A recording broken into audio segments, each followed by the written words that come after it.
I'm Kat. And I'm Hayley. And this is Night Classy, a tipsy night class teaching the oddities and curiosities you never learned in school. What are you teaching on this learning journey, Hayley? I am teaching about a news story that has some scams sprinkled in. I forgot to prepare my statement today. I love a good scam. Oh, me too. Mine's a bit of a scam too. And it's a spring-themed lesson about how tulips may have bankrupted a country. You have to listen and see. Cool. That was a good intro. Now my mind is just racing. The only thing I know about tulips is I don't even know the country that has like all of those tulip fields. Holland. Denmark? Holland. There's Holland a city. I'm gonna the learn Netherlands. Holland is a city. Is it? Is it a country? They're the Dutch. They're from the Netherlands, and it's also called Holland. Okay. See, we're already learning things. Yeah, all I know is tulips and the clogs we had. I'm sure they were not real clogs, but like wooden clogs that we had at our house. Did you ever try to wear them? I did. Painful. Did it work? No. That's what makes me think they're not real, but maybe they're just not comfortable to begin with. My grandfather had some from China. They were like antiques, like for people with bound feet. So they were super duper tiny, and I could wear them when I was a kid. Oh, that's so cool. Yeah. I feel like your grandpa has all kinds of weird shit. Yeah, well, he lived in Asia, so like it's not weird stuff, but it's like antiques from all over the world, you know, but he has like a lot of that kind of stuff. That's not what I meant. I was thinking about if this is the grandpa that bets on storage warehouses. Oh, he does that too. Okay. Yeah. Now I see what you're saying. No, I call know. this cultural artifact weird shit. But he does have like antiques from all over. I inherited a bunch of like stuff from Egypt from him. Like I have like a brass camel and like shit like that. Like he just loved buying random stuff. And also he bought storage containers full of crap. I don't think he ever found anything valuable in one. What is valuable to him is what matters the most. Right. He shows me a garage full of stuff one time and is like, so how do I put it on eBay? And he like wanted me to bless his heart, he wanted me to take pictures of everything with like a digital camera. Like, sir, all of this stuff is worthless. Like, this is like Goodwill jewelry. What are you talking about? My mom used to be on eBay all the time when I was growing up. Like, it was just a thing. I'm scared of eBay. I'm scared of eBay too because of the betting on things. I'm not into it. Putting a bid in, it's too stressful, and I just feel like everyone's a scammer. I think when we grew up and when eBay was on the rise, the internet was a scary place where you were going to get scammed and lured into a predator's trap all the time. They would give those talks at our school. So I think that became synonymous with eBay, and I don't trust anything from eBay. Synonymous, sorry. Like cinnamon, but the same. And I wonder why people say my voice is annoying. The only thing I've considered buying on eBay is those limited edition Twilight Saga conversation hearts from when Breaking Dawn was released. That would be the right thing. My mom bought a bunch of those when they were new on the market, and they were so good. And the only place to get them, because they'd be like 10 years old now, is eBay. You can buy 10 years old boxes of candy. I didn't even know that was a thing. How did I miss that? I don't know, but they were awesome. They were sparkly, like Edward Cullen. And they actually tasted good? I thought they did, but I was like so they probably 13, tasted like so shit. Probably they tasted like shit. I'm sure they taste even better now that they've been aged. Yeah, in a dehydrated. cardboard box. Yeah. But that was those were good. eBay, a place of treasures, truly. It truly is. You know what else is a place of treasures? This room? No. In my classroom, I have a treasure box. And in that treasure box, I put one of the seltzers that have now risen to night classy stardom. Yes. And I didn't want to drink it because they're sweet. So I put it in there, and none of the kids will drink it because guess what they think it is, Alec? Fizzy water. They think it's fizzy water. They think it's not sweet because it looks like it wouldn't be sweet. So I feel like that won me the argument. The middle schoolers were on your side today. They were. There you go. Today, is that pleasing? It is pleasing. I have an army of 12-year-olds at my disposal. And that's more scary than I think any other army, honestly. That's terrifying. Yeah. Yeah. I like the cats. Like, I put a bottle of water in my treat bin, and none of my students want it, and it's because of what Alex said. What else is in there? I like ring pops and stuff like that. One more example of how middle schoolers are terrifying while we're on the subject. I was handed an Easter egg today with a face drawn on it, told its name was Shreky and that I'm its grandma now. And it had something in it, and they had just picked up like garbage from outside and put it in an Easter egg, and they're acting like it's their baby. So that's what I go to work to every day. That's a curse right there. It certainly looks cursed. That's a curse. There's probably some hair wrapped up with that dust from the shit they found on the floor and put in you think they cursed your me? grand egg? I don't think they Maybe. intentionally did, but I think you can't not be cursed when dust is involved. It certainly could be a curse. It was like a dirty old eraser that they picked up off the ground and like some rocks and a wood chip. Yeah. See, they don't know what they're doing. And I don't Or either, they do. but I just know. Yeah, they may very well know. Their witch book tells them to get an old eraser, a decrepit. You know what? Write it in your book of shadows, because I'm sure it could be a spell. What it's done to me, I don't know yet. That's yet to be revealed. Oh, we'll know. Check in next episode to see. That happened today. Yeah. Okay. Again, its name is Shreky. Oh, it now no. sits on my desk. That's kind of a cute name, though. Shreky. I think they think Shrek is funny. Shrek is funny. It is funny, but I think in like an ironic meme kind of way. Shrek is so real to me. I can't even. All those memes where he's like shirtless and it's like hot sexy Shrek. Well, that's like last year. I think I talked about it on a pod, but a student drew me a picture of sexy Shrek. Yeah. I need to find that. Amazing. It's somewhere in my house. You need it framed. I was going to get it framed, and then Alec wouldn't let me. Alec. Let her do something for once. Right. You never let me do anything. Every time you want to do stuff, Alec's like, no. Yeah. You know I don't let you do things. Right. You Shut know up I don't about let the you have cricket. fun.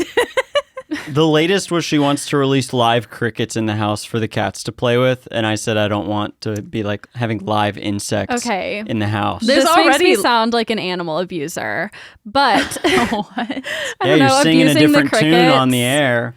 Okay, I still think it's a good idea. I think I feel bad for our cats that they're indoor cats and they don't get enough stimulation. So I thought it might be a good idea to buy crickets from Petco that are going to be fed to reptiles anyway, and release one or two in the apartment and let the cats chase it. I think And it's a then good if idea. they don't catch it, I'll release it back outside and it can live a happy life. You're not going to be able to catch it. Once you No, release the cat that thing, and the cats will the cats definitely are kill going to it. get it. Yeah. But like I'm always a little bit happy when there's a fly in the house, because I'm like, yay, they get to do something and chase the fly. This would just be that, but on purpose.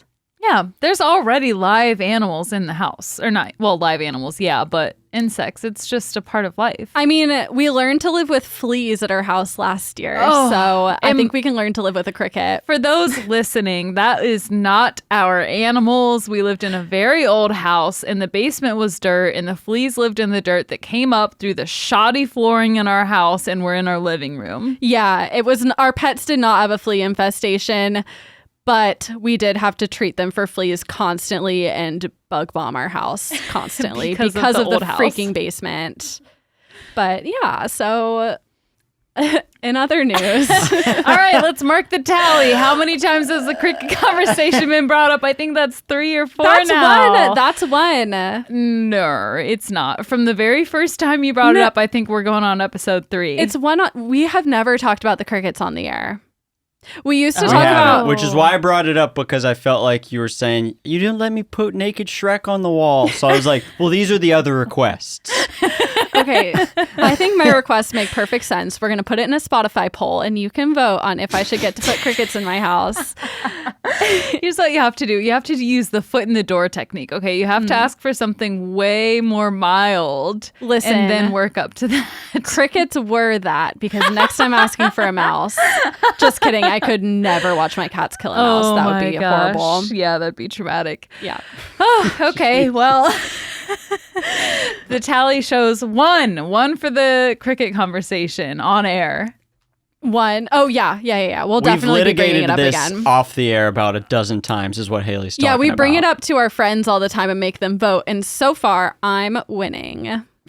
I love all of our couple arguments that we have when we air out for each other. It's like the most random shit. It's therapeutic. Night Classy is my therapy, and I'm always forgetting that there are essentially other people in the room, like thousands of other people listening to me spill my life and my traumas and not knowing that Holland is a country. So I was thinking about that today, looking at our downloads, and I'm like, oh no. Sometimes I get stage fright.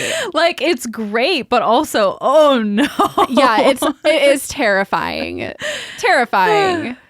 And yeah, and we I don't like to think all. about it. Yeah, as long as I can't see you. I did have a Night Classy themed nightmare the other night. Night Mary.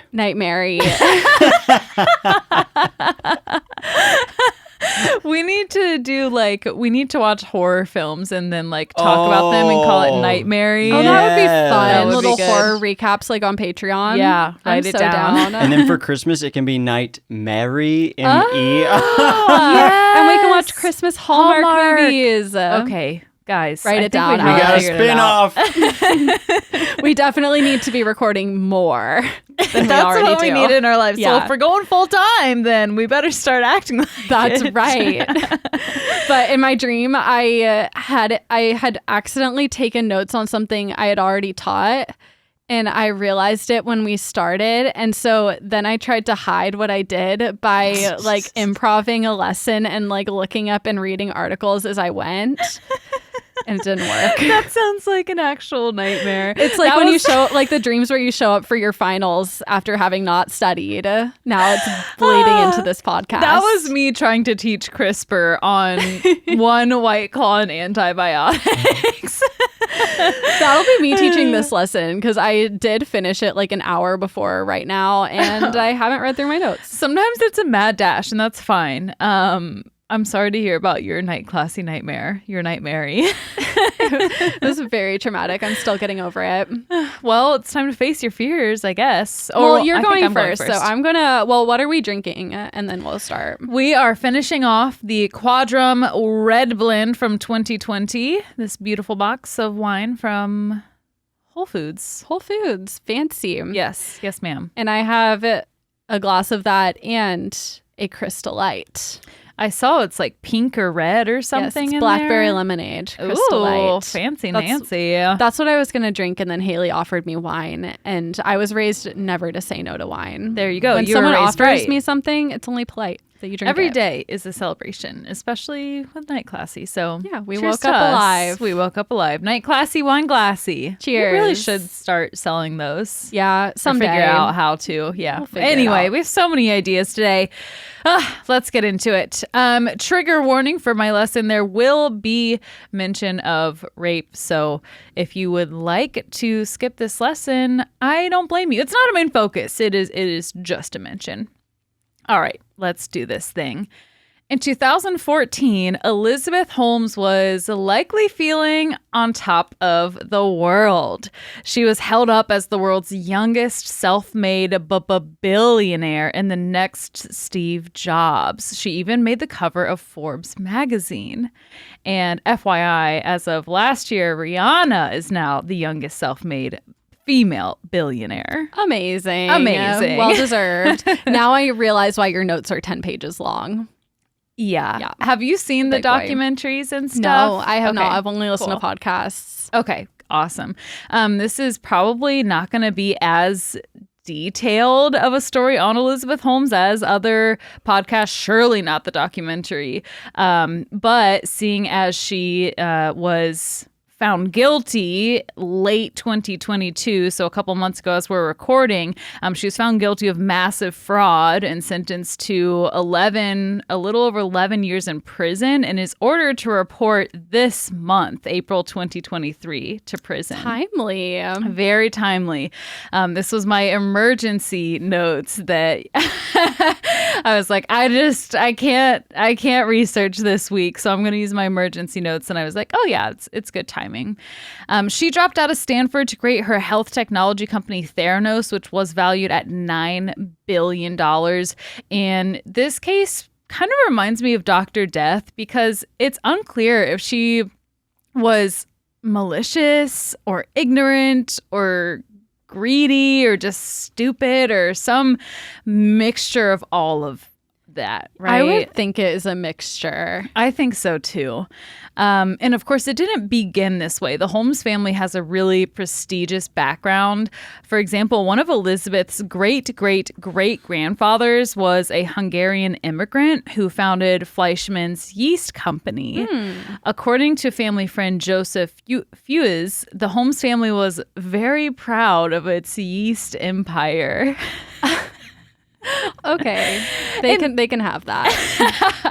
It made them quite wealthy and brought them a lot of privilege with that. He believes that Elizabeth's parents very much, quote, yearned for the days of yore when the family was one of the richest in America. So that generational wealth really, as it does, stayed with them throughout generations.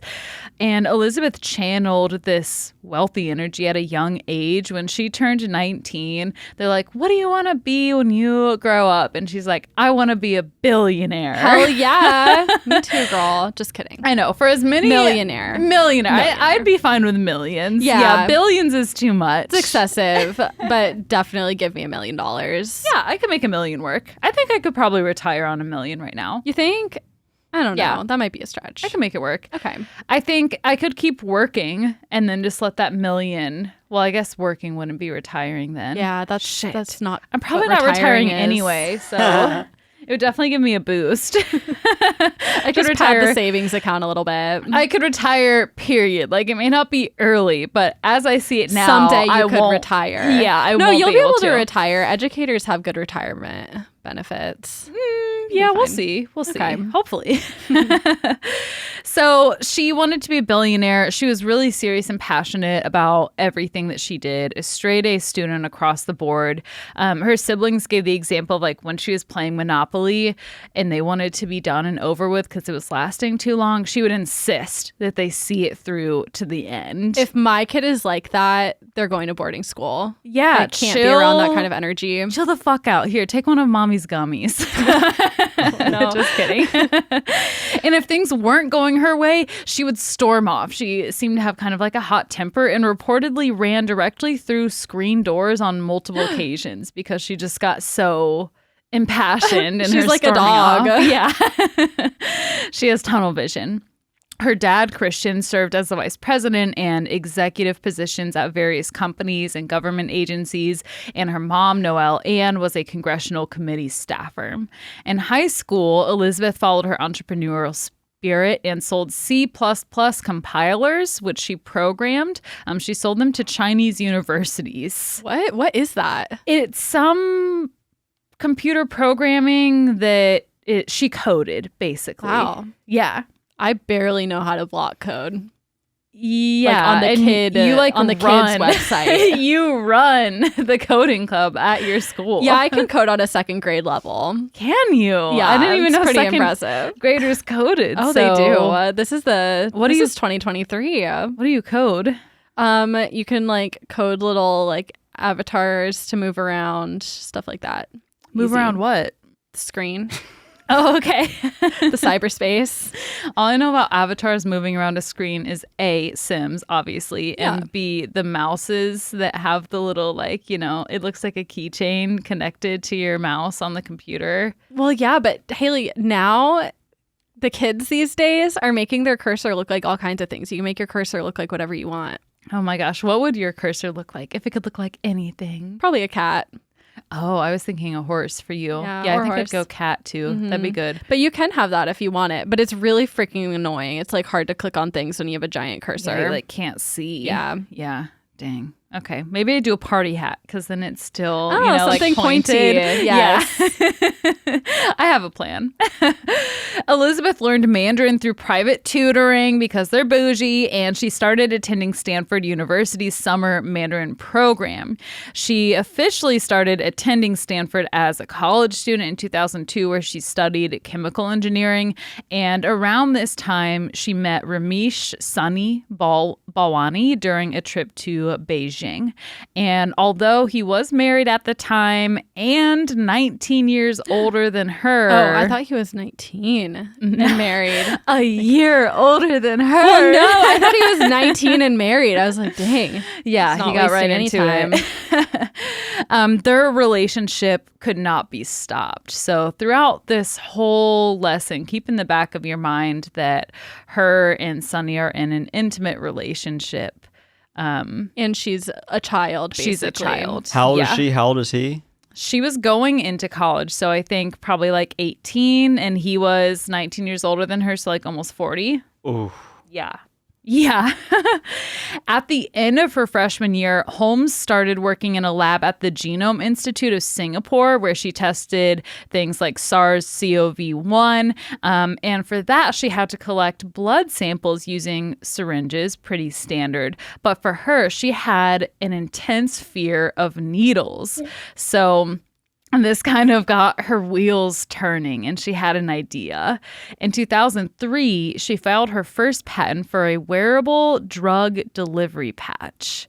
In that same year, Elizabeth would report being, okay, here's our trigger warning for what I talked about earlier. She reported being raped at a frat house at Stanford. After this trauma, she found solace in her relationship with Sunny and in her professional pursuits of creating this patent and bringing it to life. And she was unsure about how her life would continue on after such an event. Yeah. And in her trial, Elizabeth had said, I was questioning how I was going to be able to process that experience, and what I wanted to do with my life. And I decided that I was going to build a life by building a company. So she seems to just have poured everything that she had into this. I'm thinking about what I was doing at 19, and it was not building a company. Yeah, I was slapping the bag and going to work hungover. I threw up on a city bus when I was 19, so that's how it was going for me. Yeah, the parties I were at were getting not crashed, but busted by the police. That's so weird to me that police busted parties at your school. That never happened once. And like, I don't know anyone that ever happened to at my school. It probably happened a handful of times, but I so vividly remember it was a New Year's Eve party that was out of control, but I remember looking down at my feet, these open-toed shoes that I had on in Ohio, and I kid you not, it was 10 degrees outside. Why did we do that to ourselves? I don't know. My toenail fell off that night. What? Because it was so cold? It was so cold, and I was running a lot back then, so I already had like runner's toenails, and then I had to walk home because my phone died because it was so cold, and I had to sneak out through a fence because the police had busted the party, and I walked home like 2 miles from that party, and by the time I got home, my toenail was gone. And hypothermia. You could have died, Hayley. Died, yeah. Yeah, hose don't get cold though, so that's true. Memories. I'm so glad that's done. Me too. I used to work until like 2 a.m. and then walk home through like the sketchiest part of Seattle to my house, like almost a mile. I could have died so many times, ma'am. too. I'm so glad you're here with us today. Me too. Yeah, Elizabeth Holmes is built different. In March 2004, she made the official decision to drop out of Stanford and use her tuition money to fund a consumer healthcare technology company from her college basement. After he divorced his wife, Sunny and Elizabeth moved in together. And he would continue to advise Elizabeth from behind the scenes for the years to come. Elizabeth had this goal to democratize healthcare and founded the company Real Time Cures, inspired by her fear of needles, Elizabeth wanted to create a new kind of blood testing that would use a very small amount of blood. And the goal was to reap, quote, vast amounts of data from a few droplets of blood derived from the tip of a finger. And in addition to that, this device would administer medication, monitor a patient's blood, and adjust dosage as necessary in real time. And it's a great idea. This sounds amazing. Elizabeth took this idea to her medicine professor, Phyllis Gardner, who straight up told her, this isn't going to work. First of all, it's impossible. You have such a small device that you're wanting to use for this that can't even administer the amount of medicine that people would need. Yeah. And if it was possible, wouldn't they be doing it already? It reminds me kind of an insulin pump. Yes, but exactly. that's a lot bigger than a patch. Mm-hmm. It is. And Elizabeth wasn't going to listen to that opinion. She sought out other opinions, and they all told her the same thing. They're like, this isn't going to work. You have to do something different. Like, sure, you could be on a good track, but you have to rework it. All you have to do is sell a patch that like supposedly gives you vitamins. Like they sell like patches that supposedly help with hangovers. We all know that's fake. Just placebo. But the placebo effect is very real. It's so real. And I learned, I think I kind of knew this, but I remembered it after watching a video on it. The placebo effect. I was like, oh my gosh, that makes so much sense. I've literally told you about that on Night Classy before. I know you have. There's so many things that I forget. Like when you were true. talking about your nightmare being like covering a lesson that you've already covered. Yeah. So many times lately I've gone to cover something and not done it because I'm like, oh my gosh, did Kat cover this already? I know. I'm starting to forget too. Which reminds me, did you cover the emu war? Was that with the rat thing? No, I may have mentioned it. Okay. You know, no, I didn't cover the emu war. Okay. What I covered one time, I think it was on a list bitch when people were buying emu eggs. Okay. And that sounds vaguely familiar. Yeah. Because I've been seeing that topic has been suggested to me and I'm like, I think we did that, but I don't know. Think we have. I've tried to research it before and then haven't followed through. Okay. But no, you're free. You're free to cover the emu war if your heart desires. No, I'd rather go with the element of surprise. Okay. Sneak attack. Sneak attack. So back to the lesson, Elizabeth seeks out other opinions. They all tell her no. She went from professional to professional until finally, she found someone who was willing to back her idea, the dean of the School of Engineering, Channing Robertson. He was like, okay, yeah, this could work. With her newfound support, Elizabeth changed the company name from Real-Time Cures to Theranos, a blend of therapy and diagnosis. And this was obviously a turning point, but Channing's role was vital. He was the first member or board member of Theranos, and he introduced Elizabeth to other venture capitalists so she could get the money rolling in. And I'm sure, as you all know, Elizabeth loved Steve Jobs. And she really tried to emulate him in almost every single way, down to his turtleneck, the black turtleneck, the uniform. She always wore the black turtleneck. And in interviews, there's some discrepancies because sometimes she would say, like, I've always looked up to him. I've worn these since I was a child. And then other times she's like, yeah, I started this in college. Yeah. So it's unclear, most likely college. Do you ever think about like how many white lies we've told on this podcast? Like not even on purpose, just like talking and like misremembering something or getting excited and exaggerating. And you're like, wow, I wonder if like anyone has like caught one. I can't think of a single example, but I'm sure it's happened. It happens all the time to everybody. The way we misremember our lives. Yeah. Like, have you read that Malcolm Gladwell book where he talks about misremembering and 9/11? No, I haven't. So there are certain times in history where scientists and historians it's a cornerstone event. Like 9/11 was that for Americans. Everyone, experienced that. Maybe not in the same way, but it was huge, maybe even global. The COVID-19 is another cornerstone event in history. And what they do is when these happen, the day of, they get participants for this study to just answer what they were doing when that event happened, what they remember about that day. And then every year after that, they ask them, okay, what do you remember about 9/11? And what they found far and wide is each year it would be a little bit different until, 10 years from then, they would ask them, what did you do on 9/11? Okay, here's what you said that you did today. Here's what you actually did on 9/11.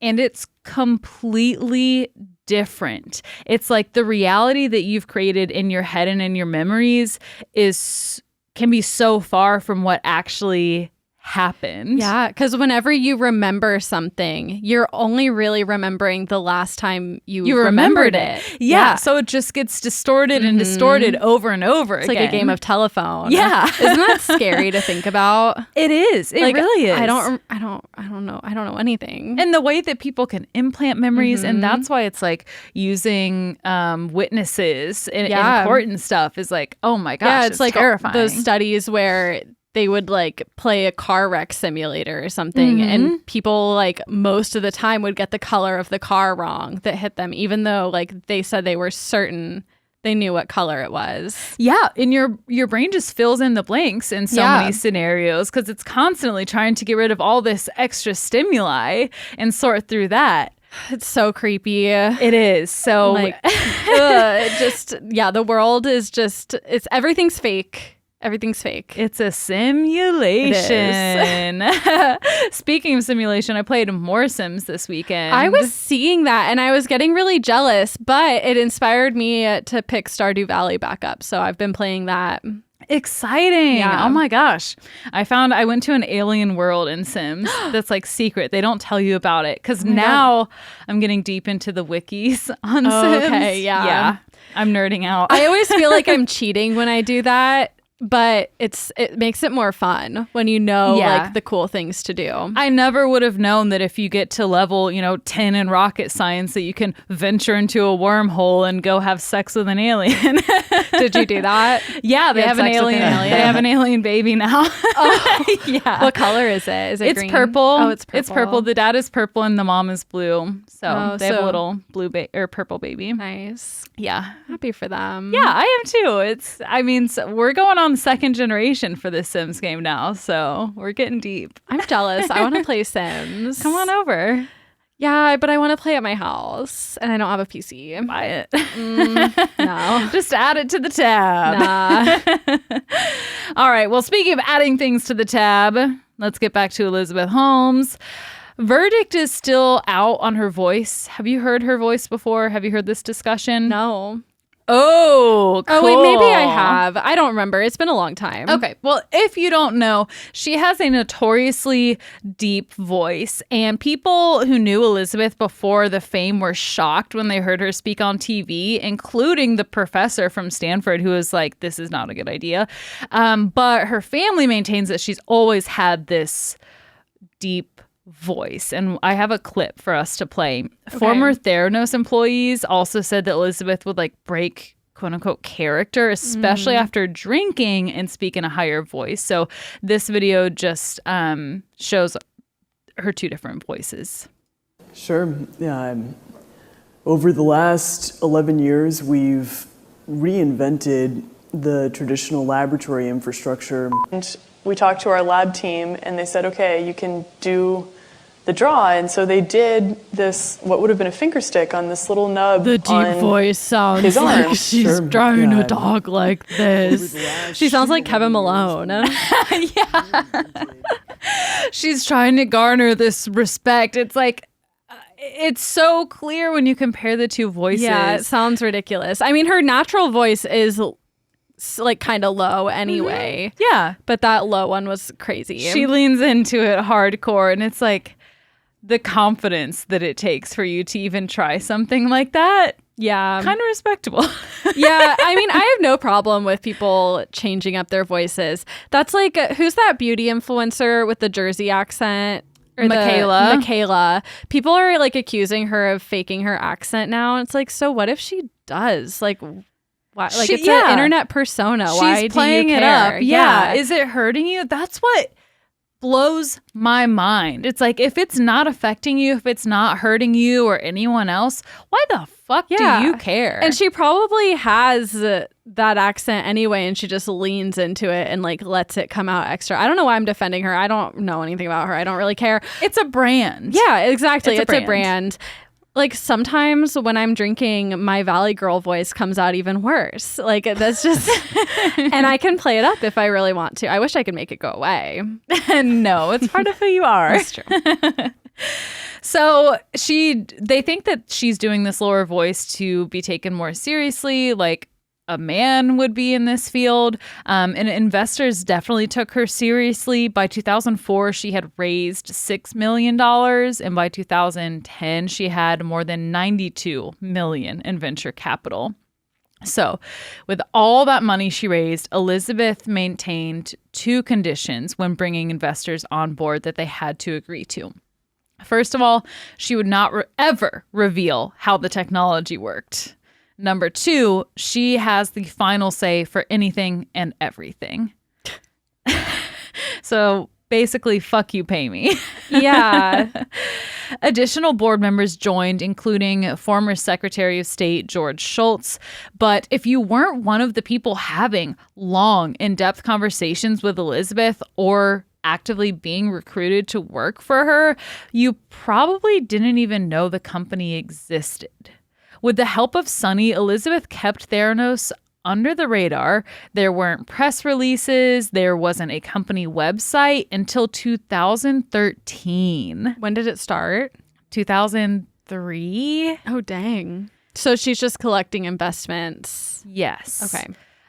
It was all officially launched in the public eye when Theranos announced their partnership with Walgreens. The plan was that Walgreens would house blood sample collection centers that were expected to be a phenomenal rebooting of laboratory medicine. You know it's bad when they team up with Walgreens. Yep. Walgreens is a portal to hell, and I hate it there. I could not agree more. It's awful. Their pharmacy... The worst. The worst. The only good thing about Walgreens pharmacy is that you can typically drive through it. But it takes 8 hours. I wouldn't know. I'm a Kroger girl when it comes to pharmacy. Yeah. Yeah, you would not be saying this about the Walgreens drive-thru if you've ever done it. Oh, no. It's bad. And half the time it's closed. They make you go in. What's your go-to drugstore? I get all my drugs online now. I've switched to that as well. I just got my allergy. I went to fucking CVS this weekend to get more allergy medication. It was going to be between $30 to $50 for like a year's supply. $10 on Amazon. Yeah. What the fuck? Jeff Bezos. He's taken over all. Love him and I hate him. And I go to a mom and pop shop. I went on Facebook and said, what's the best place in Memphis? I'm done with Walgreens. And everybody said this one mom and pop shop. What is it? It's called Kirby Witt. We don't need to talk about it on that. Yeah, give him a shout out. Kirby Witten Pharmacy in Memphis. If you want to stalk all our international Alec, listeners, hang out there. Well, I need to know. We can cut it if we need to. But yeah, I think I'm over it. It's overpriced. You always have to wait forever. It's too much. Okay, enough of that. So we know it's going to be a hellhole. And a secret relationship with Safeway was also formed, valued at $350 million. So this like stealth mode that Elizabeth Holmes was operating on wasn't limited just to her day-to-day operations with Theranos or her relationship with Sonny, because he was also employed by Theranos and they were fucking. You know? Mm-hmm. So I spaced out for a second. I was thinking about Safeway. Is Safeway a gas station? No, it's a grocery store. We have them in Washington. Gotcha. Okay, that makes sense. It's a West Coast thing. It's a West Coast thing. I miss QFC. That was my favorite grocery store. That just makes me think of QVC. Quality Food Center. Is it quality food? Is it the good stuff? It's better than Safeway. Okay. Worse than Whole Foods. Well, Whole Foods sets the bar pretty high. That's true. I would compare Safeway to Kroger.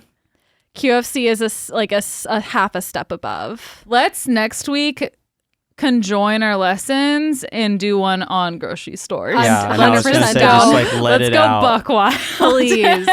You know what grocery store I really love? Trader Joe's. Yes. Obviously. Yeah. Trader Joe's for Trader Joe's. And Publix down in Florida. Publix is just Kroger. So It's better. It's better. they do have that sub They have restaurant. really good subs. Okay. And it's just overall better. That's fair. I know it's like You don't like Winn-Dixie? Okay. Let me catch you up from when you were on your grocery store fantasy. Basically, Elizabeth is operating Theranos in what seems to be a shroud of secrecy, as well as her relationship with Sonny. Okay. She is modeling this after Steve Jobs. He also had a similar idea on secrecy. So, for example, she took 3 former employees to court claiming that they had misused trade secrets. Like, she was really quick to attack. And she also followed in Steve Jobs' steps. She added decor to her office that was the same as Steve Jobs. So she had all Steve Jobs decorated his office? She had all his favorite furniture. Oh. Yeah. So she Okay. just found out what furniture he had in his office, and that's what she got for hers. And she never took a vacation, just like Steve Jobs. Okay. So, Daddy Jobs. Excitement built for Theranos' revolutionary technology in 2014 as Elizabeth appeared on the cover of Forbes. She was ranked their 110, kind of low, on their Forbes 400. And her name appeared in 18 U.S. patents and 66 foreign patents. So, things are ramping up here. In 2015, Elizabeth formed relationships with the Cleveland Clinic, Capital Blue Cross, and AmeriHealth Caritas.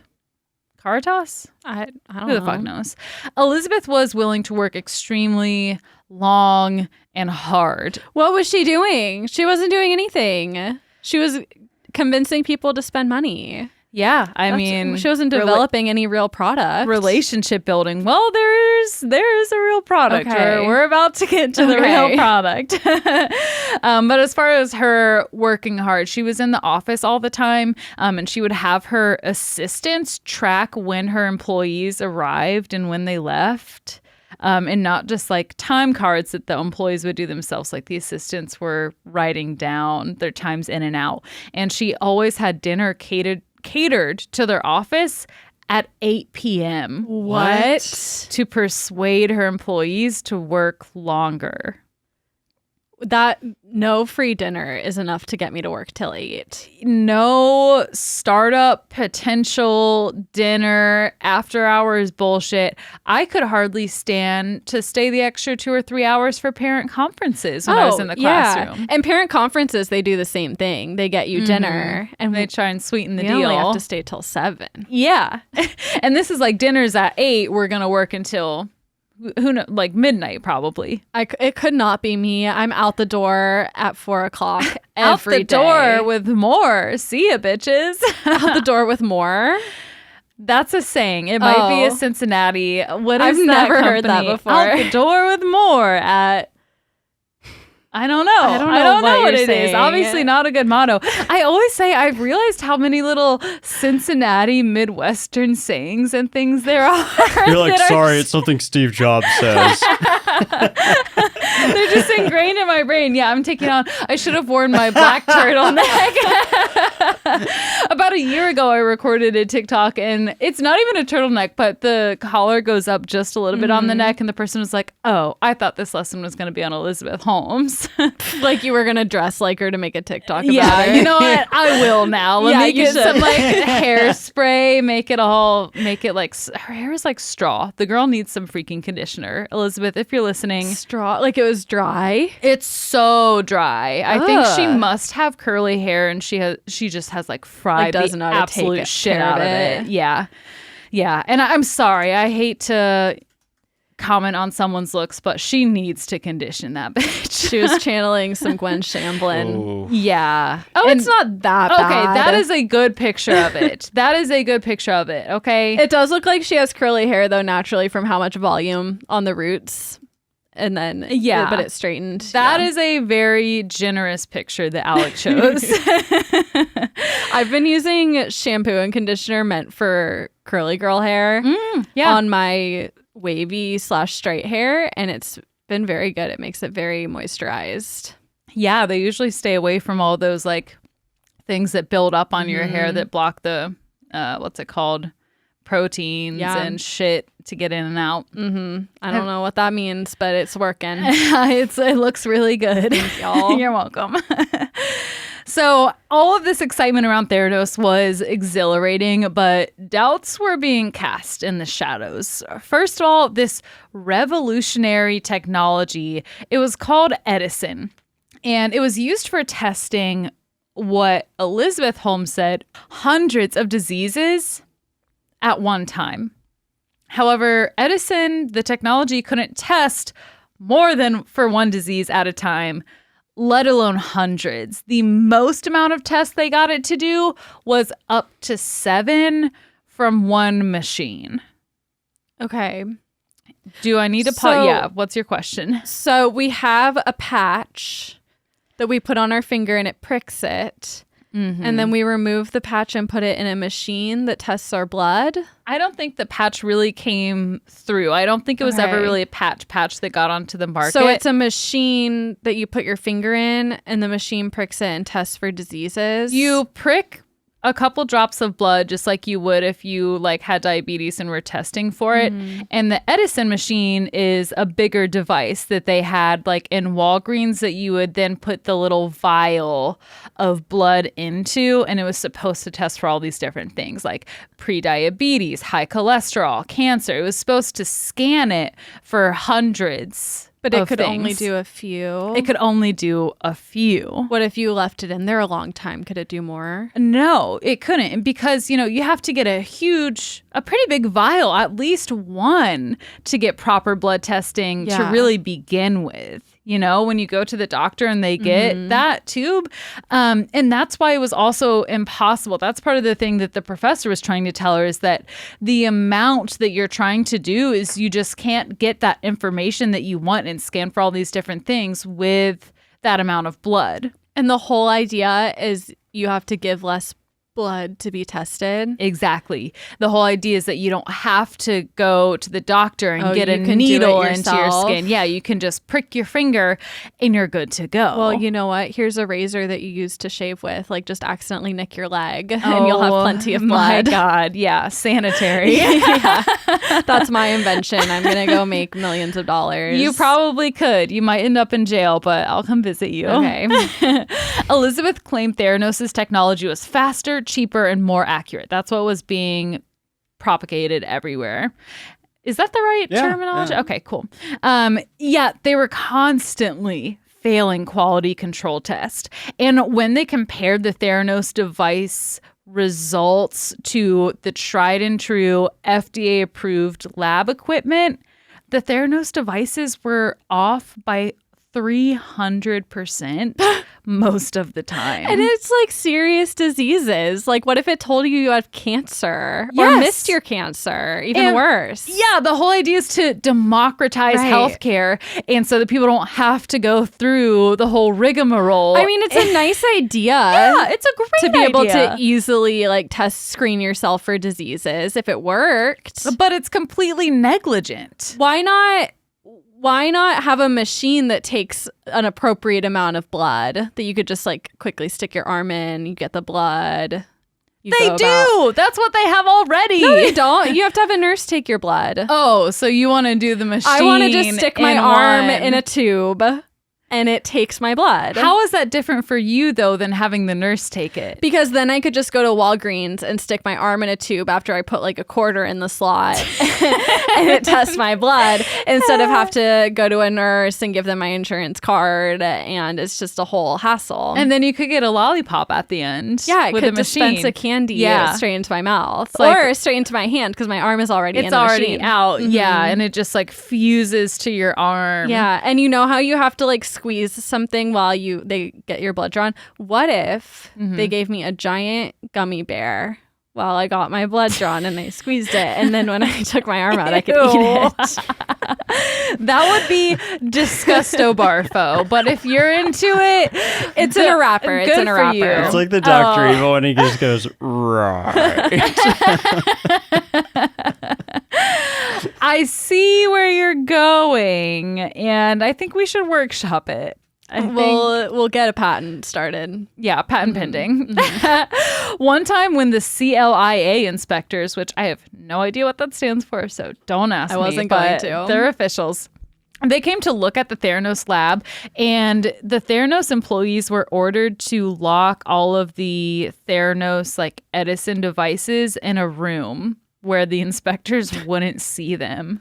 So they would only see the Siemens devices. It's like hiding the moldy ice makers at a restaurant when the health detector comes. Gosh, yeah. You know what? You can't hide it. When what's-his-face, Gordon Ramsay, comes through, you gotta let him yell at you so that you can fix the fucking problem. No, you pretend that you don't scoop ice with the glass that you're serving. You know the ice cream machine is broken anyway, so that's why it's locked in this room. It's broken. Yeah, we never use it. It's a racket. Do you know? Sorry to interrupt. Do you know what year-ish we're at right now?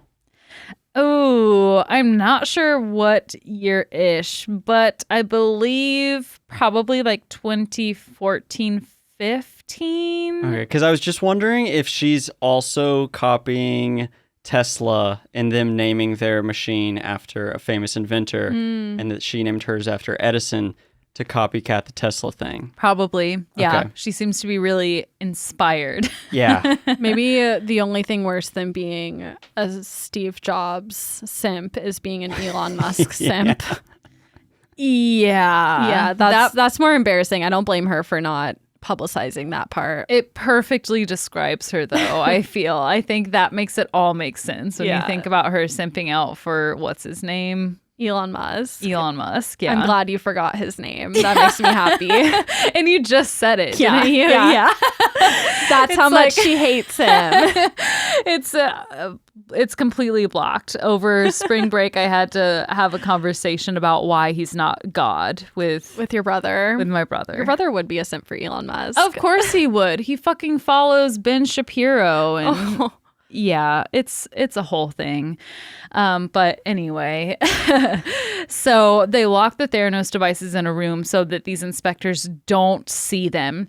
And what came out later is that Theranos would report the results from their blood testing from the Siemens devices. So these are the tried and true, Siemens. Sorry.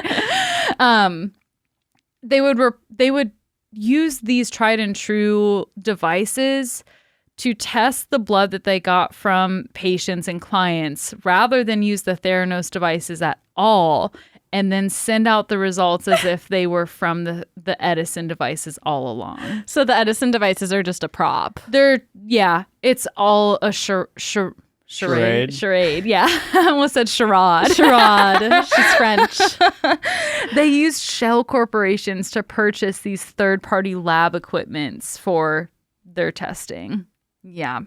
A secret investigation of Theranos. I'm sorry. I'm imagining it's like a kid like three kids stacked up in a trench coat. It's like the Edison machine. Or it's like, or like, what am I trying to say here? The real machine inside an Edison machine. And then they just, looks like it. Pretty much. They just like get a shell of the Theranos machine and wrap it around the real machine. One. Yeah. There was a famous Kickstarter where a guy was making like a famous juicer, And what people didn't realize is that like the box that you had to insert that was supposed to be like a box full of vegetables to insert into the juicer was actually a bag, like a bag of wine, but it was just a bag of juice inside the box that you then put into the juicer, and it squirts out the exact juice that was in the box you just inputted into. It was What? just concealed in It the was box. just concealed, yeah. Wow. Wait, so it only worked once. It was like the biggest scam. It was like a blender thing where you put your cardboard box thing in that's supposed to be full of veggies, and it just squirts out juice. So people didn't see that it was just a juice box. Oh, so you had to buy A bunch of that is boxes. so yeah. stupid. He raised like millions of dollars on, I What? think, Kickstarter. Don't quote me on the Kickstarter, Wow. People are so dumb. but yeah. Dumb for starting that. No, smart for starting that. Dumb if you're gonna fall for that. Like, just buy a fruit and put I mean, it in. it worked. It couldn't have been, that obvious, But I mean, why? Here's what it looked like. Widely mocked startup Juicero is shutting down. So yeah, you'd put this bag in there. Yeah, it's a bag. Why would you think there was fruit? And why would you? What? Okay, this is really dumb. $400 machines, wow. and it just dispenses pre-made juice. They raised $120 million from investors. And so people thought they were buying chunks of fruit in a bag, and then it juiced it. The machine was revealed to be the equivalent of 2 hands squeezing a juice box. Is shutting down. Oh no.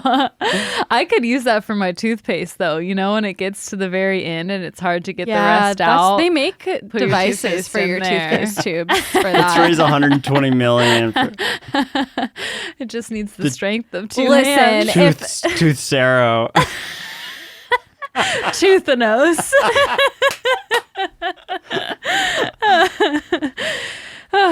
A secret investigation of Theranos was initiated by John Carreyrou at the Wall Street Journal after he received a tip from medical expert that something might be fishy.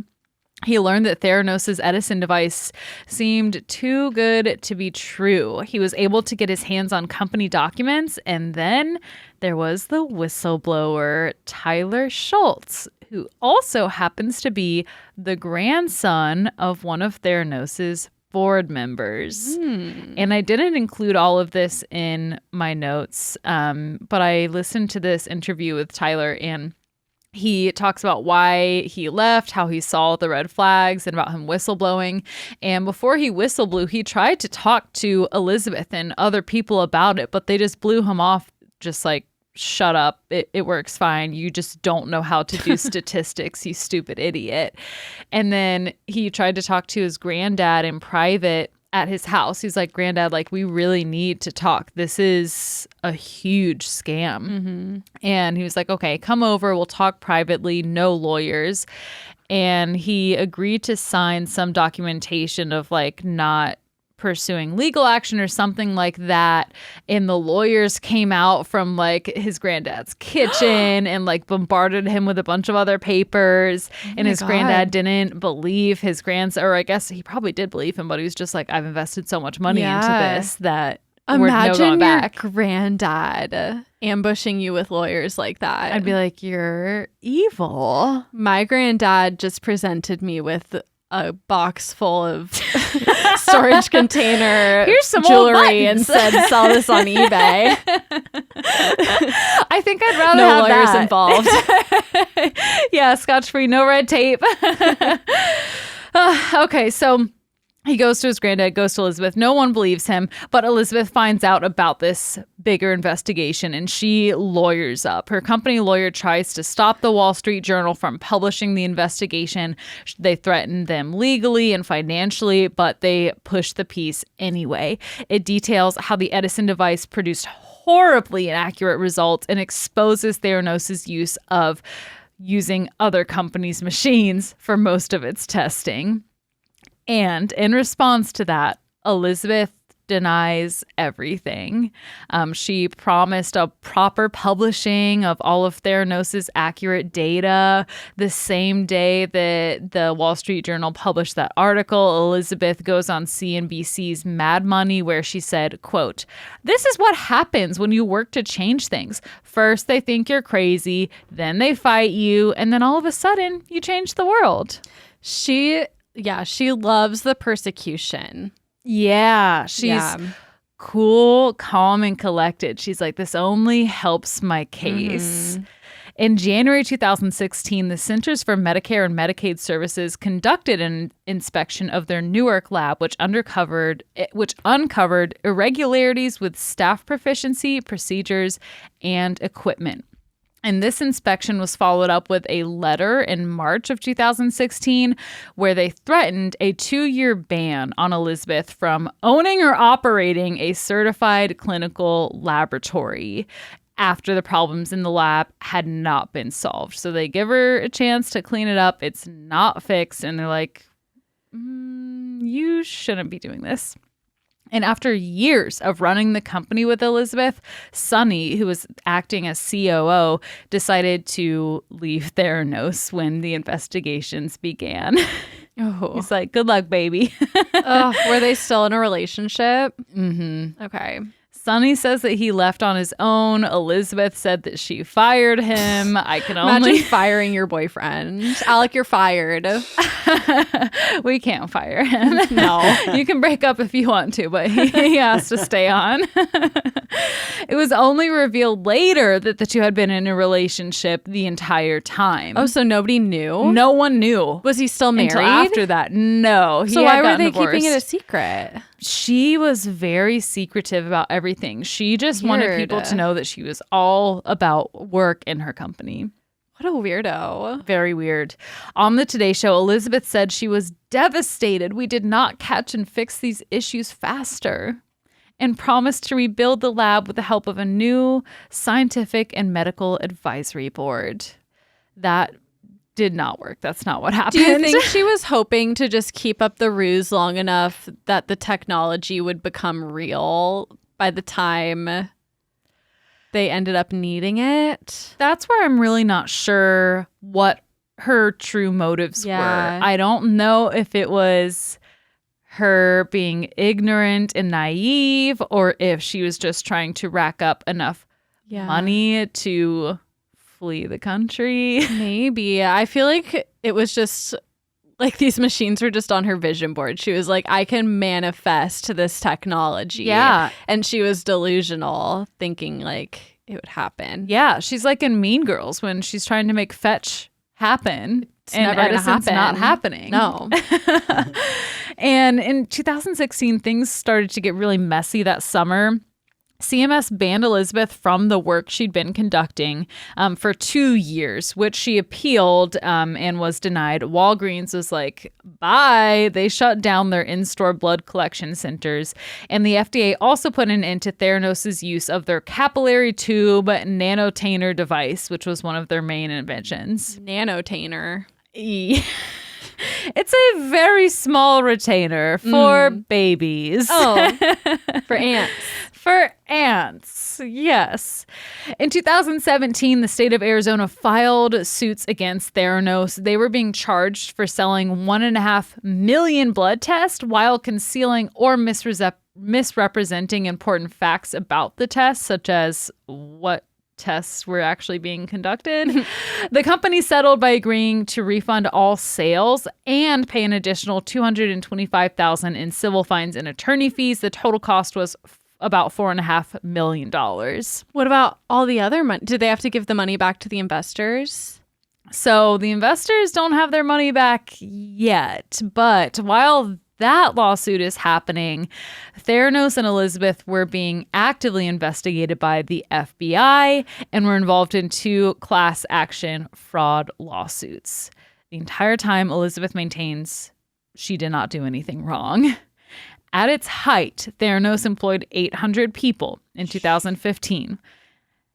And then they laid off 340 people that year. And then in 2017, they laid off 155 people, which is obviously a huge red flag just from like an employee-employer standpoint. But still, thousands of people are willing to just go down with the ship. You would think people would be quitting. You would think, well, it was only 800 people. Did I say 8,000? No, you said 800. Okay. I heard 8,000. That's what it feels like. I wanted it feels to so be huge. 8,000. Yeah, that would be insane. But this is also illegal. They have to warn the state what's called a WARN Act notice in the state to let them know that they're going to be mass letting people go. So she does file one of those. It requires most employers with 100 or more employees to provide 60 days notice.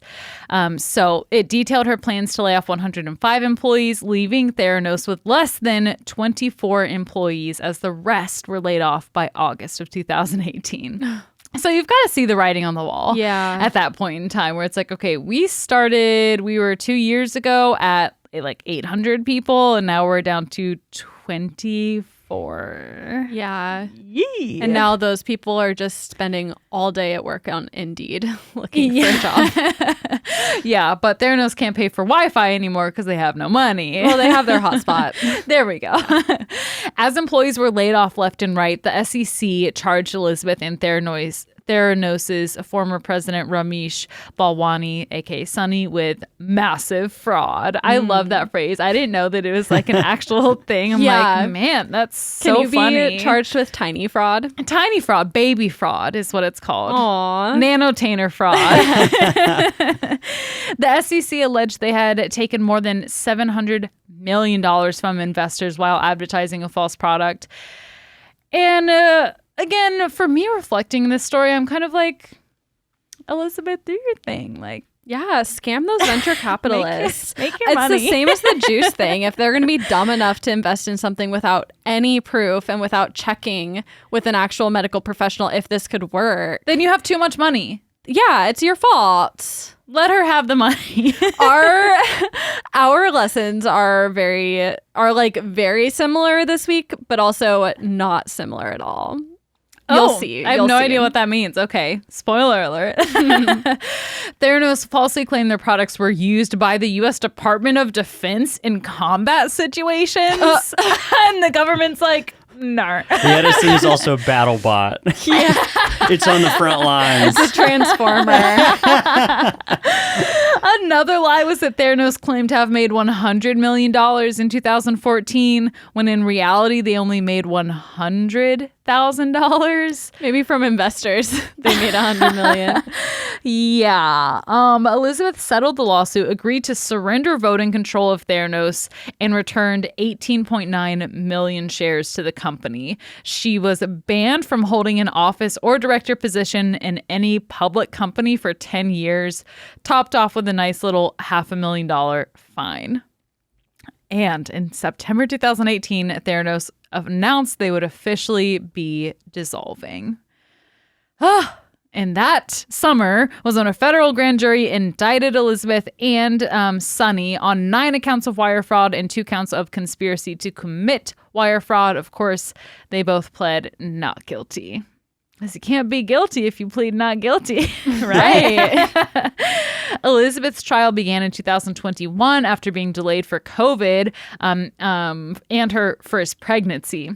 So meantime, her and Sonny break up. She meets this other guy who I think he's a banker or something and is presumably very wealthy. I forgot to look up his net worth, but she marries him, gets pregnant. She testifies in self-defense saying that she was the one who was misled by her staff and her ex, Sonny.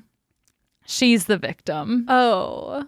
Obviously. Never mind, this whole thing was her idea. Well, they took advantage of her and her idea. And now she talks in a high voice to She's appear different. Childish. And she starts twirling her hair. Yeah.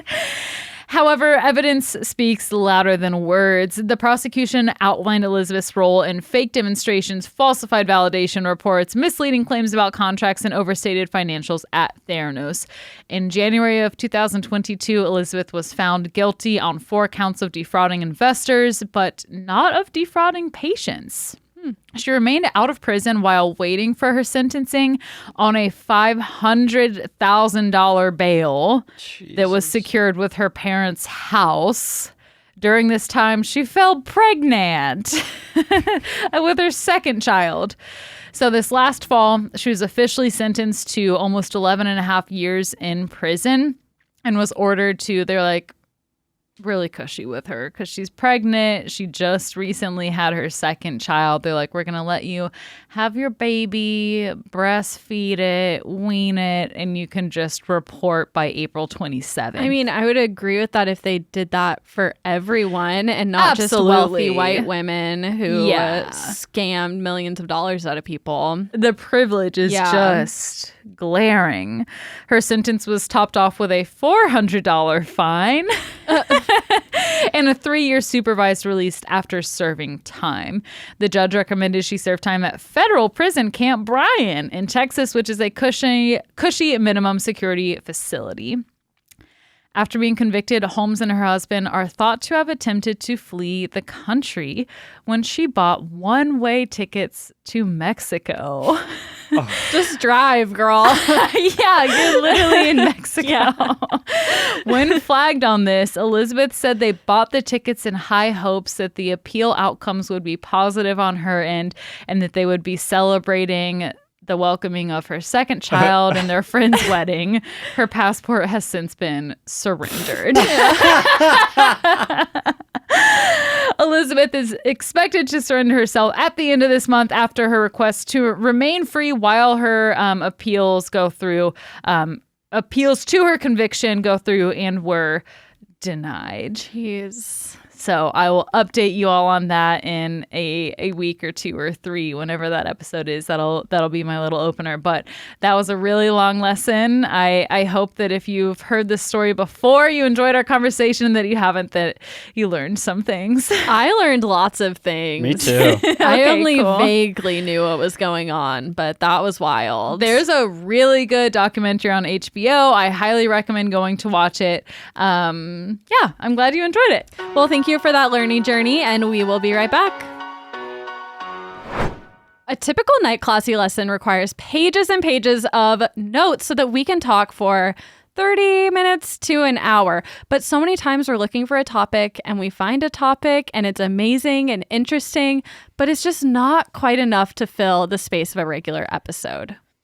And much like you all listening, we are problem solvers. So we decided to create a whole extra show. Now, it may not be an hour long. It's usually about 15 minutes. But the point is that we share extra tidbits. It's extra credit, if you will, after the regular episode ends. Each week, we find something fascinating and share that fun fact, mini lesson, if you want to call it that, with each other. Even Alec brings something to the table, and we keep the party going after the episode on Patreon. A little nanotainer lesson for you to top you off. Maybe even save it to get you through the week. We release on Thursdays. Maybe you save your extra credit for Sunday. Ooh, spread it out. Little Sunday scaries. Yeah. I like that. So if you want to take part in extra credit, you can go to patreon.com/nightclassy and donate at any level. Not only does it help the show, but you can get some extra credit. We really appreciate it. And at any level, when you join our Patreon, you will get a handwritten postcard with a Night Classy sticker. Sometimes I include 2 because I love you guys so much. And if you didn't get 2, then she hates you. Just kidding. We love you so much. See you on Patreon. Meow. Meow. Meow. Sorry, we just took a meowing break, but we're back. We're back, bitches. And I have a lesson for you. In the 1630s, a Dutch sailor aboard a merchant ship mistook a tulip bulb for an onion. He chopped it up and ate it on his herring sandwich. What the hell? What the hell?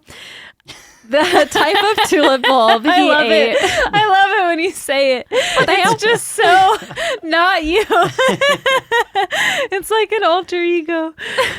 The type of tulip bulb he ate was a Semper Augustus, which is a rare red and white streaked variety that at the time cost about 1,000 guilders, which was the price of a nice home and enough to feed an entire sailing crew for a year. This was an expensive fucking tulip bulb. The sailor was charged with a felony for his mistake and was put in prison. Yikes. Okay. They took it very seriously. Where did he find this? Just on the street? ship. Just on the it ship. was I think on the ship he was working, which is sus because why would you leave an expense like something that expensive just laying around? It's a setup. A That's setup, why. or it never really happened. Most historians believe that this story is a fabrication, but there's a grain of truth in everything. In the 1600s, tulips were highly prized and highly expensive in the Netherlands. This is the story of Tulip Mania. If you're unfamiliar, tulips are a spring flower that grow from a bulb and bloom for only about a week or two each year. They originally grew wild in the valleys of the Tian Shan Mountains, which brush up against China, Tibet, Russia, and Afghanistan. Sultan Suleiman the Magnificent, a Turkish sultan ruling over Persia, was the first to cultivate the flower in the 13th century. He loved tulips so much that he had his clothes heavily embroidered with them. This trend caught on, and it became common for Turkish noblemen to decorate their turbans with a single tulip. And tulip motifs are still really popular in Turkey. They look a little bit different from ours. The petals are more pointed, but it's still a thing today. Tulips make me think of fairies. Really? They just seem like the perfect little fairy reading spot. You Yeah, know? it's a good fairy flower. It just makes me think of spring. I don't know. I mean, of course, because it's a spring flower. Be Duh. original. Oh, I don't know. I don't know what else they make me think of. Change your thoughts. Makes me think of flowers. I don't like that they're so Wrong. Shut up. I don't like that they're so short lasting. You know, I had no like- idea that they're just in bloom for 1 to 2 weeks. Yeah. Because they have those huge tulip farms. Yeah, but then you just harvest them. That's just it. And I think, and I could be wrong on this, but I think those farms like are just for show. Like they have fields of tulips, but when you harvest tulips, you have to cut them before they bloom. So the fields that are blooming, those are like just for photo ops. I think. I know Anyway. that song. Tiptoe through the Yeah, it was tulips. in what was that movie? It started with an S. Sinister? No. The movie with the scary demon with the red face. Oh my god, this is gonna drive me. I don't know. I have no clue what it is. But But I think I know what you're talking about. Yeah, and it's such a scary song. Who is that? Tiny Tim? Mm-hmm. No, thank you. Tulips stuck around so much so that the period from 1718 to 1730 in Turkey is called the Tulip Era. The ruler of the time, Sultan Ahmed III, was also known as the Tulip King, organized giant tulip parties every night during tulip season, which sounds magical. Well, yeah, what does one do at a tulip party? Well, I will tell you. I feel like you drink rosé for sure. I of course. Guests would wear colors to match the blooming flowers because I think different colors of tulips bloomed on different days. So you would So dress up to fun. match them. Oh my God. It's like with those parties where you dress in a different color depending on what your relationship status is. Yeah. But it's your tulip status. Your tulip status and you're all in the same color. Or maybe you dress as your favorite color tulip and then you hang out in that part of the garden. I like the red ones. I feel like they're always so vibrant. And I'm not usually a red person, but Yeah. I think that's like the classic color. I would go red too. It's Yeah. like what you think of as a tulip in your mind. well, I think yellow. So Oh, interesting. you don't really know what I think. Okay, never do mind. you? I don't know anything about you. Reportedly, and okay, I saw this in one source. I don't know if it's true, but I'm going to choose to believe it is true. Giant tortoises were made to carry candles, and they would crawl around the garden, and their candles would illuminate the tulip fields. Were the candles just like okay, here's what I picture.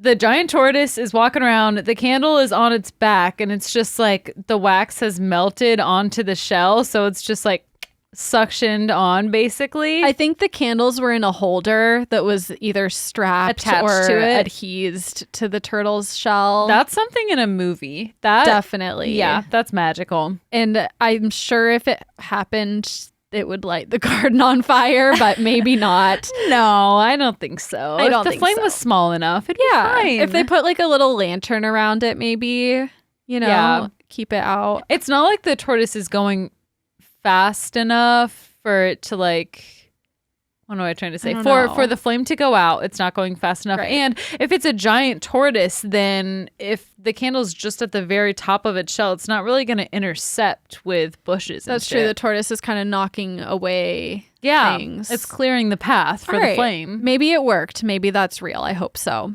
There were many gardens. The Sultan had so many flowers in his 12 gardens that he employed 920 gardeners. Damn. The tulip, more than Theranos. Yeah, it was bigger than Theranos. The tulip era in Turkey is remembered for its peace and prosperity. And about a century earlier, in the mid-1600s, the Dutch enjoyed their own tulip era.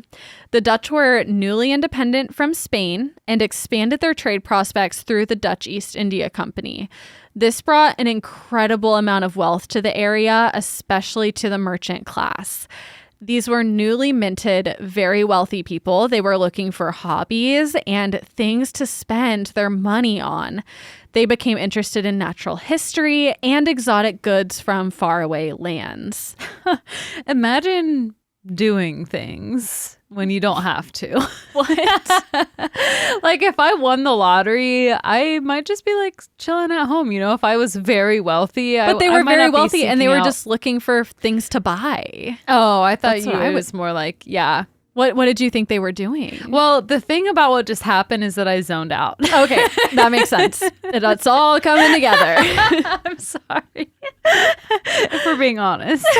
But these two interests in, Hayley, if you need a refresher, natural history and exotic faraway goods, made rare and beautiful tulips from the Ottoman Empire very enticing. It was the perfect intersection of these two hobbies. In 1590, Dutch botanist Carolus Clusius established a botanical garden at the University of Leiden. There, tulips quickly became a favorite and people wanted their own. But at the time, tulips were really difficult and time-consuming to grow because they grow from seeds or buds that grow off of a mother bud, and these seeds take 7 to 12 years to mature. That's so long. It's like an actual human child. Right. No, thank you. No, it would take forever. The mother bud. The mother bud. It's like the kombucha mother. Yeah. One of my roommates in college had one of those. It was disgusting. I will never forget the time our coach for the program we were in for teaching made a homemade kombucha and she offered it to us all and like bottles of it. And I was like, I've never tried kombucha. Like, I'll try it. Or I had it like once or twice. And I left it at Tommy's house and he brought it over because I forgot it there. And he put it in his backpack in the little side pocket. And as he was walking, it was so heavy, this glass like jug of kombucha, that it busted through his pocket and it burst onto the sidewalk and it broke. And then my kombucha was wasted on the sidewalk. That's a bummer. Thankfully, the mother was not in there. Yeah, the mother is the gross part. I love kombucha. I just don't want to see the slime that it comes from. Yeah, that's fair. It's like, never mind. Okay. Eventually, they figured out that the bulb could grow a flower much quicker, often within 1 year of being planted. So the Dutch started buying and trading bulbs. I don't know why it took them so long to realize that, but whatever. Especially prized were the broken bulbs. Tulips that grow from broken bulbs have a striped pattern. So have you ever seen striped tulips? No, I haven't. And can they just break the bulbs themselves? Well, they're called broken bulbs. They don't actually look broken. They're not physically broken. That's just what they're called. They're emotionally broken. I tried to look up pictures because I was wondering the same thing. Do they look different? But anytime I'd Google broken bulbs, it would just show me the flowers. I couldn't see the actual bulbs. I'm sure I could have figured it out if I tried harder, but I wasn't. Yeah, you didn't want it enough. I did not. Naturalists and farmers scrambled to figure out how to intentionally produce broken bulbs because, like we just said, they're not just literally breaking them. They figured out that they were caused by a mosaic virus that makes the flowers more beautiful, but also makes them sickly and difficult to produce. Mosaic virus. Shit is real.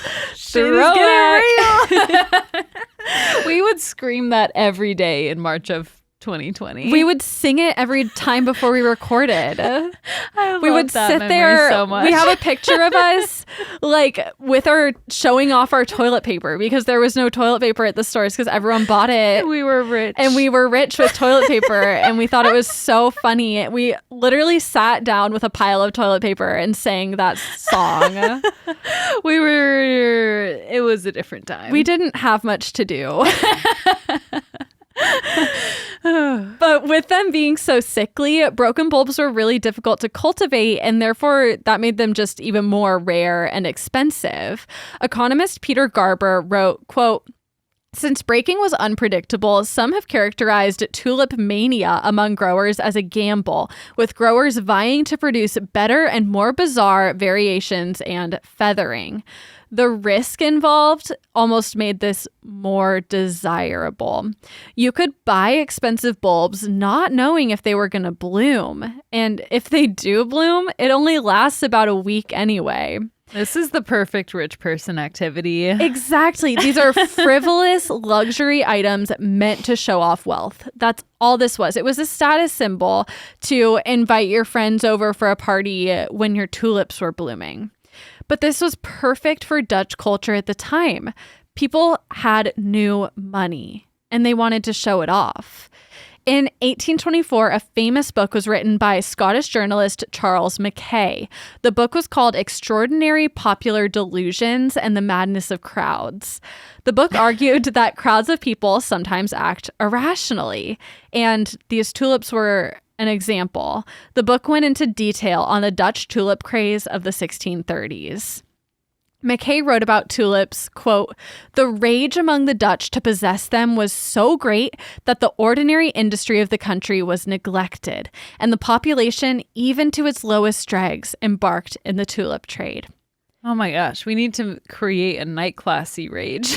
Yeah, we do. Or maybe a fun public education craze. Oh, yeah. That would be really good. Yeah, maybe a gun control craze would also be I would good. love that. Yeah, we could do like a triple threat thing. Yeah, just Triple prong marketing plan. throw in all the crazes. He was claiming that every rung of society was investing in tulips, even the poor. The book records a 1635 sale of 40 tulip bulbs for 100,000 Dutch guilders. And to put it in perspective, a comfortable salary at the time would have been about 150 to 350 guilders per year. So this is almost 1,000 times more than a decent salary for 40 tulips bulbs. Yeah. For 40 machines that read your blood. Oh, no. Sometimes tulips were even traded for entire cities, according to this book. The book reads, quote, "Many individuals suddenly became rich. A golden bait temptingly hung before the people." Because what he's saying in this book is that this was an investment. It reminds me actually a lot of Animal Crossing with the turnips. You know, how you're nodding, but you don't look like you understand. I mean, I do, but I don't have firsthand experience. Okay. Well, in You're Animal Crossing, nodding, but you look like you don't understand. I felt the lack of understanding in my eyes. I think the blank gaze gave it away. well, in Animal Crossing, turnips are the stock market, and you can buy turnips at the price varies by the day, and then you can resell them for more money, just like stocks, essentially. And this was like he's saying this is like that. People are investing in the tulips. So, quote, "Many individuals suddenly became very rich. A golden bait hung temptingly out before the people, and one after the other, they rushed to the tulip marts like flies around a honey pot. Everyone imagined that the passion for tulips would last forever, and that the wealthy from every part of the world would send to Holland and pay whatever prices were asked for them. The riches of Europe would be concentrated on the shores of the Zuiderzee, and the poverty banished from the favored clime of Holland.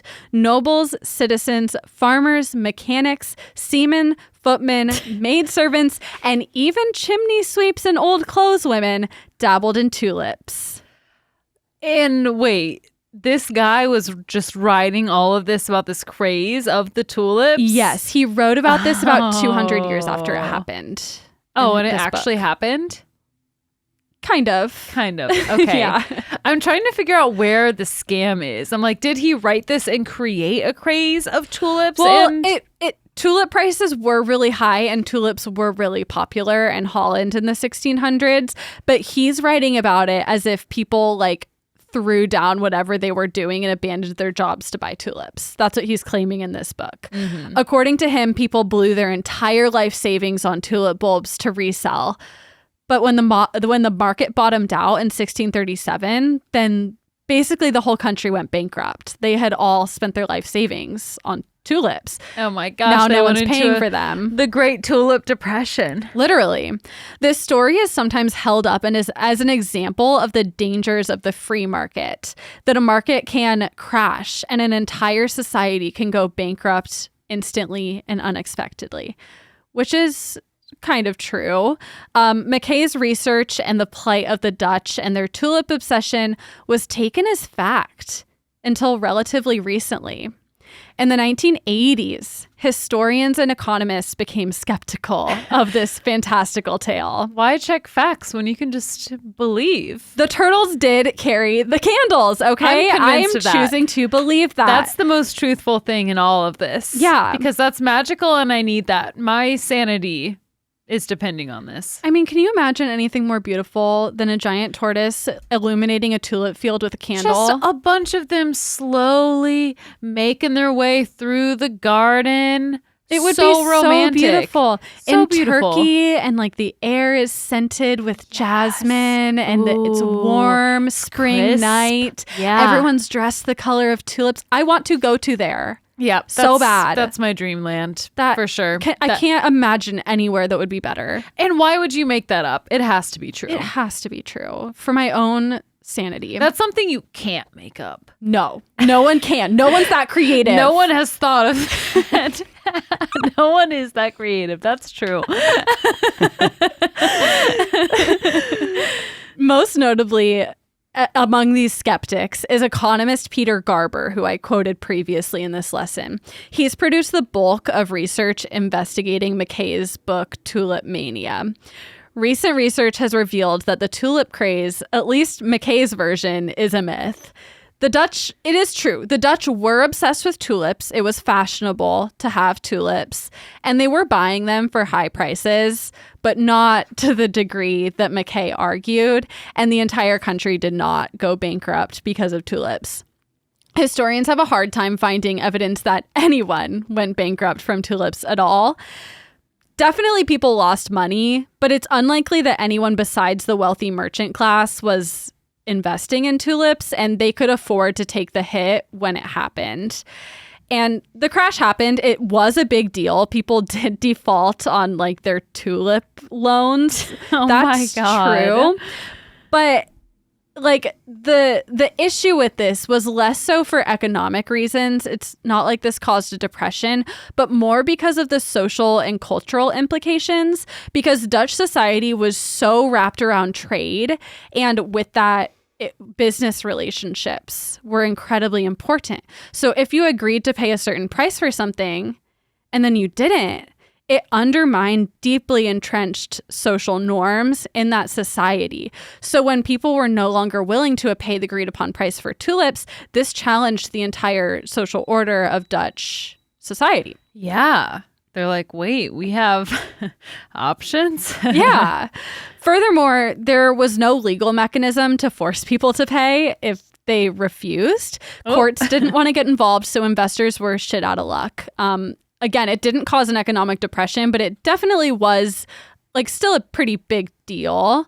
Mackay's book was sourced largely from satirical sources that were essentially making fun of rich people and their willingness to buy tulips, but he was quoting them as if they were real. Mm-hmm. And propaganda kind of doing the same thing. Some of it was just outright plagiarized. But like it's not. But there were no laws back then. Right. I mean, you could write whatever you wanted in the 1800s. The story I told in the beginning about the sailor eating a tulip bulb is especially probably not true. McKay claimed that the bulb had been, quote, quite delicious, but tulip bulbs are known to taste horrible, and they're even poisonous if not prepared correctly. Maybe it was an onion or whatever the fuck he thought it was. It's probably just a rotten onion. Yeah. If it even happened at all. But that is my lesson on Tulip Mania. Happy spring. I hope you enjoy your tulips. Wow, that was really something else. I don't know what I was expecting, but I loved it. It was a random one. Alec told me about this a while ago. I was taught this in an economics class when I was studying abroad in London as not fake. So when I told you about it, I thought this was real. I mean, it's kind of real, but like not to the degree that it's like one historian who I didn't quote in here said that she likes to call this like something about how it's a lot more boring than you think, you know?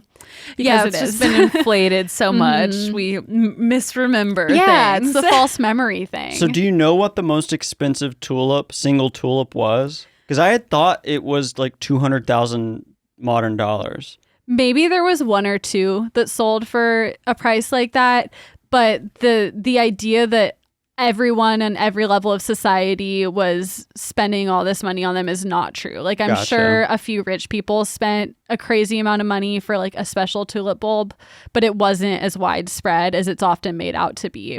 And I think it's where they get the economic term bubble from. Really? Is like the tulip bubble bust. It could be, because in his book he talked about the something sea bubble, some other bubble, but he may have, if that's true, if we get it from the tulips, it's possible he coined that term because the book was about like other economic bubbles. This is the blind leading the blind now. But now I'm off book, so don't believe anything I say. Extraordinary Delusions, the podcast.